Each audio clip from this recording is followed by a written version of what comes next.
Good evening, guys. Welcome to our channel Gate IAS Achiever. So, today we are going to start our lecture with register from digital electronics. This is our 13th lecture, and first we will go through what is register, or we can say small concepts on basis of register.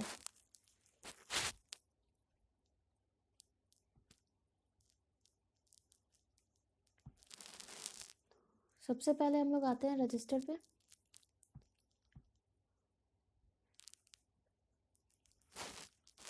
Register आपका है क्या? ये flip flop का cascading है। It means कि आप 2 flip flop को cascade कर दो, वो भी रजिस्टर हो सकता है। आइदर 3 को कर दो या 10 को कर दो या 20 को कर दो, नो मैटर। जितने बिट आपको चाहिए उतने फ्लिप फ्लॉप को आप कैस्केडिंग में दे दो, वो रजिस्टर फॉर्म करेगा। रजिस्टर होता क्यों है? अ ग्रुप ऑफ बिट्स को स्टोर करने के लिए। एक फ्लिप फ्लॉप आपका एक ही बिट को स्टोर करता है। इट मीन्स अगर आपको 5 बिट का रजिस्टर 5 बिट का कोई रजिस्टर चाहिए, इट मीन्स 5 बिट को आपको स्टोर करना है। इट मीन्स कि आप 5 फ्लिप फ्लॉप को कैस्केड कर दो, आपका वो 5 बिट के लिए रजिस्टर फॉर्म हो जाएगा। 4 टाइप्स होते हैं रजिस्टर के, SISO, PISO, SIPO, PIPO। इसका फुल फॉर्म हम लोग देखते हैं। तो ये मैंने लिखा n बिट के लिए मिनिमम n फ्लिप फ्लॉप चाहिए हमें, ठीक है, इसमें कोई इशू है नहीं। SISO का मतलब है serial in serial out. PISO का मतलब है parallel in parallel out. SIPO serial in parallel out. PIPO parallel in parallel out. इसका मतलब ये है, जैसे SISO serial in serial out, it means input पे सीरियली डेटा इन करेगा और आउटपुट पे सीरियली डेटा रिलीज होगा, ठीक है। सिमिलरली ये पैरेलल इन पैरेलल आउट का मतलब है कि इनपुट पे पैरेलली डेटा आएगा और आउटपुट भी पैरेलली डेटा जाएगा। सिमिलरली सीरियली डेटा इन करेगा, पैरेलली डेटा आउट होगा। यहाँ parallel in parallel out, oh sorry, यहाँ पे सीरियल आउट है ये।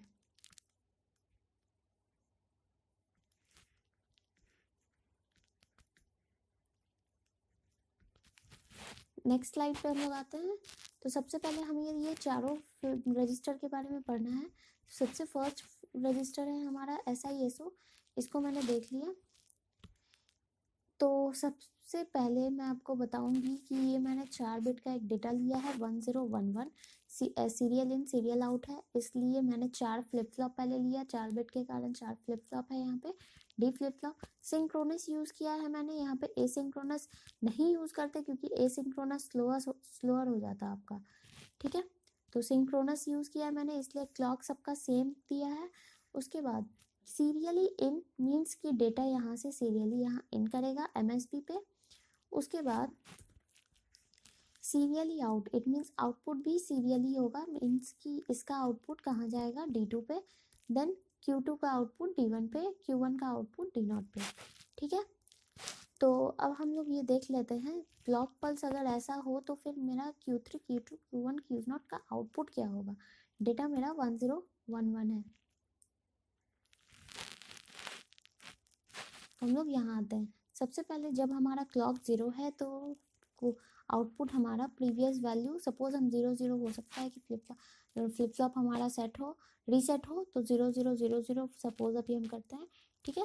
तो जब हमने क्लॉक दिया, जैसे ही क्लॉक मिलेगा तो ये डेटा यहाँ से इन करेगा। इट मीन्स ये डेटा इन करेगा, मतलब ये वाला 1 हमारा कहाँ जाएगा, D3 को मिलेगा। D3 को मिलेगा तो ये Q3 से फ्लो करेगा। इट मीन्स कि पहले क्लॉक पल्स पे ये 0 और रेस्ट, तो ये 1 और रेस्ट 0 ही होंगे, ठीक है, previous value. Second clock pulse जैसे ही देंगे तो ये वाला 1 जो Q3 पे आया वो मेरा D2 पे चला जाएगा। और Q1+1 आपको यहाँ पता है कि D होता है, इसलिए हमने खासकर ये वाला फ्लिप फ्लॉप लिया है।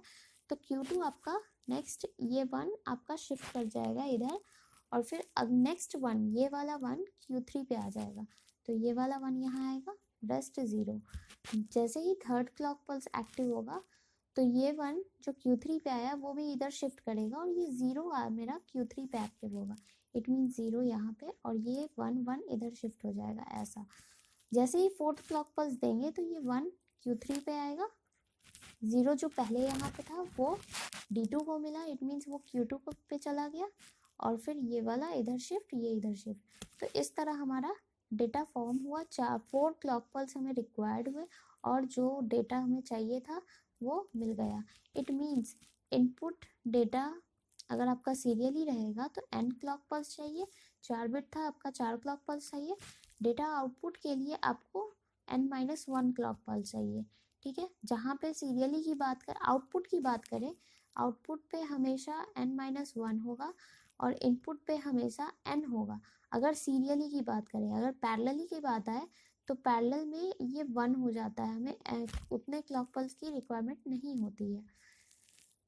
जैसे यहाँ हम आते हैं सीरियल इन पैरेलल आउट की बात करते हैं, तो आपका इनपुट सीरियली है, इट मीन्स डेटा यहाँ सीरियली फ्लो करेगा, ये मैंने शो किया है। बट अब पैरेलल आउटपुट की बात कर रहा है तो पैरेलल आउटपुट आपको यहाँ इस तरह शो करना होगा। मतलब ये मैंने अभी शो नहीं किया था इसमें, आपको दिखाने के लिए। ये आपका आउटपुट हुआ, फर्स्ट आउटपुट, ये सेकेंड आउटपुट, ये थर्ड आउटपुट एंड ये फोर्थ आउटपुट, ठीक है। पैरेलली ये आउट हो जाएगा। इट मीन्स कि अगर सीरियली आपको n बिट का रजिस्टर है तो सीरियल इनपुट के लिए कितने n क्लॉक पल्स चाहिए, मैंने आपको बताया। इनपुट साइड n चाहिए, आउटपुट साइड ये पैरेलल है, आउटपुट के साइड पैरेलल है। तो वैसे तो मैंने आपको पैरेलल के लिए 1 बताया, बट आउटपुट के साइड मैंने आपको कहा n-1। इट मीन्स रिक्वायर्ड वह तो वैसे 1 होती है, यहाँ पे 0 क्लॉक पल्स चाहिए।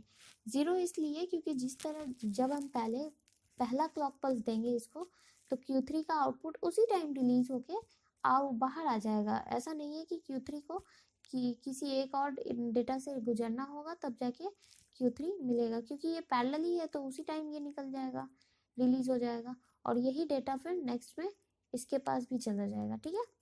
तो हमें कोई क्लॉक पल्स नहीं चाहिए आउटपुट के लिए अलग से। Parallel in parallel out 4 bit का है, तो ये 4 का फ्लिप फ्लॉप मैंने लिया है। रेस्ट आपको पैरेलल इन शो करना है तो ये आपका पैरेलली इन करेगा इस तरह, और ये पैरेलली आउट हो गया। Again parallel in parallel out, parallel in parallel out, इस तरह से आपका होगा। अगर डेटा आपका 1011 है, डायरेक्टली इसको 1 मिलेगा, इसको 0, इसको 1, इसको 1, ठीक है। और आपको डायरेक्टली आउटपुट भी मिल जाएगा। आउटपुट क्या, Qn+1 is equal to D, characteristic equation के अकॉर्डिंग, तो ये डायरेक्टली फिर 1 ही आएगा आउटपुट, ये 0 और ये 1, ये 1। इट मीन्स हमें फर्स्ट क्लॉक पल्स बस एक ही क्लॉक पल्स देना होगा इनपुट के लिए। एक क्लॉक पल्स जैसे ही देंगे तो इसको 1 मिलेगा, इसको 0 मिलेगा, इसको 1 मिलेगा एंड इसको 1 मिलेगा, ठीक है। तो इनपुट के लिए हमें सिर्फ 1 क्लॉक पल्स चाहिए। आउटपुट के लिए हमें कोई क्लॉक पल्स की ज़रूरत नहीं है, क्योंकि जिस तरह जैसे ही हम लोग ये पल्स हाई करेंगे, सीरियल डेटा इन करेगा, उसी टाइम हमें आउटपुट भी जनरेट होके मिल जाएगा। तो आउटपुट पे हमें कोई पल्स नहीं चाहिए, ठीक है। Parallel in serial out, next आपका ये वाला फ्लिप फ्लॉप था, इसको मैंने 3 बिट का लिया है क्योंकि इसका डायग्राम थोड़ा कॉम्प्लिकेटेड है इसलिए। Parallel in parallel out, it means कि ये तो पैरेलली इन होगा डेटा यहाँ से, इसमें कोई शक नहीं। क्लॉक आपका यहाँ मैंने शो नहीं किया, वो छूट गया है। ये रहा आपका क्लॉक, पैरेलली डेटा इन कर दिया मैंने। अब रही बात पैरेलल डेटा आउट की, तो उसको मैं इस तरह आपसे के लिए शो कर रही हूँ।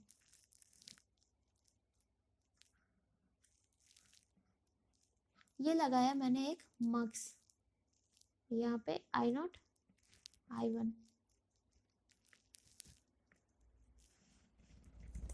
इसका दिया हमने एक कंट्रोल।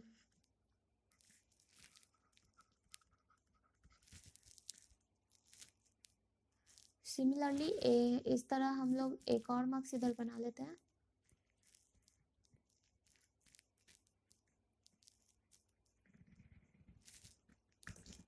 ये कंट्रोल जो है आपका एज ए सेलेक्ट लाइन काम कर रहा है, ठीक है।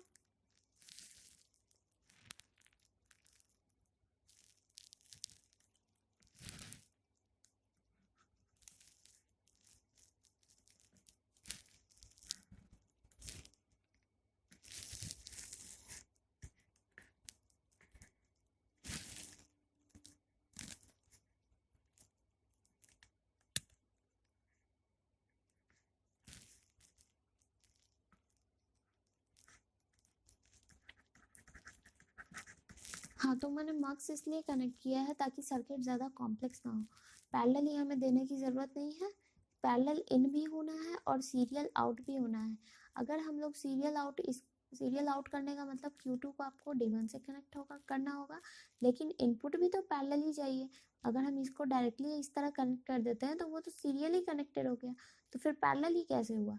इसलिए होता क्या है, हम लोग एक मक्स यूज़ करते हैं जिसमें अगर कंट्रोल हमारा ज़ीरो हुआ, कंट्रोल अगर ज़ीरो हुआ तो आई नॉट सेलेक्ट होगा, I not means parallel input select होगा, और अगर आपका कंट्रोल आपका वन हुआ तो ये I1 सेलेक्ट होगा, मतलब कि यहाँ से सीरियल आउटपुट रिलीज हो जाएगा। ठीक है, तो एक बार अगर कंट्रोल ज़ीरो हुआ तो पैरेलल इनपुट की तरह काम करेगा, एक बार कंट्रोल वन हुआ तो सीरियल आउटपुट की तरह काम करेगा। ठीक है, तो मैंने यहाँ 3 बिट का दिया है रजिस्टर, इसको मैंने शो कर दिया। अगर 4 बिट का होता तो कोई बात नहीं था, एक फ्लिप फ्लॉप और जाता, यहाँ पे एक मक्स आपका और जाता। ठीक है, तो पैरेलल इनपुट है, इसके लिए इनपुट पे आपको 1 क्लॉक पल्स की रिक्वायर्ड है। अगर आउटपुट पे पैरेलल रहा तो वो डायरेक्टली वहाँ आप लोग 0 लिख सकते हो, अगर इनपुट पे पैरेलल रहा तो वहाँ पे आपको 1 लिखना है। सीरियल आउटपुट है, इट मीन्स कि n-1 क्लॉक पल्स लगेंगे हमें। ठीक है, तो चारों रजिस्टर हमारा कंप्लीट हो गया। अब ये है आपका लास्ट कंक्लूजन क्या है। चारों रजिस्टर हैं आपके serial in serial out, serial in parallel out, parallel in serial out, parallel in parallel out. ठीक है, तो सीरियल इन सीरियल आउट है, दोनों ही इनपुट और आउटपुट पे सीरियल सीरियल है, तो इनपुट पे आपका n क्लॉक पल्स, ये क्लॉक पल्स रिक्वायरमेंट है। इनपुट क्लॉक पल्स कितने होंगे, ये आउटपुट क्लॉक पल्स कितने होंगे। ठीक है, तो सीरियल इन सीरियल आउट, यहाँ पे इनपुट आपको 1 चाहिए, n चाहिए, आउटपुट पे n-1 चाहिए। Serial in parallel out, input पे सीरियल है तो n चाहिए clock pulse, parallel output, output पे पैरेलल है तो आपको 0 चाहिए। ठीक है, parallel in serial out, parallel है इनपुट पे तो ये 1 चाहिए, और सीरियली आउटपुट है तो n-1 चाहिए। Parallel in parallel out, input पे 1 चाहिए एंड आउटपुट पे 0 चाहिए। ये आपका ज़रूरी है, ये आपका जो थ्योरी है ये इम्पॉर्टेंट है। ठीक है, इनपुट पे कितने क्लॉक पल्स चाहिए, आउटपुट पे कितने क्लॉक पल्स चाहिए। अगर आपको सीसो का क्लॉक कहेगा कि टोटल क्लॉक निकालो, तो वो आपका इनपुट के लिए तो क्या हो जाएगा, सीसो के लिए ये आपका n इंटू टी क्लॉक। ठीक है, इस तरह निकलता है। n तो आपका है ही, आपको देखना, और n क्या है, ये नंबर ऑफ बिट, जितने बिट का आपको डेटा होगा वो। ठीक है, तो यही मैंने लिखा है, n टी क्लॉक आपका सीसो रजिस्टर के लिए डिले करने को चाहिए। ठीक है, तो ये रजिस्टर था आज का हमारा टॉपिक। रजिस्टर हमारा आज कंप्लीट हो गया। उसके बाद हमारा नेक्स्ट लेक्चर जो होगा वो काउंटर पे होगा। काउंटर के आई थिंक 2 to 3 लेक्चर आपके कंटिन्यू होंगे, तो नेक्स्ट लेक्चर मैं आपके काउंटर पे ले लूँगी। चैनल वीडियो सही लगे तो लाइक करना, अगर कोई इशू हो तो आप कमेंट कर सकते हो अपने डाउट्स, साथ ही साथ आप ग्रेडअप पे भी अपने डाउट्स दे सकते हो उस कमेंट पे, और वीडियो को लाइक करके आप शेयर कर दो, सब्सक्राइब कर लेना चैनल को ताकि नोटिफिकेशन आपको मिलता रहे वीडियो का।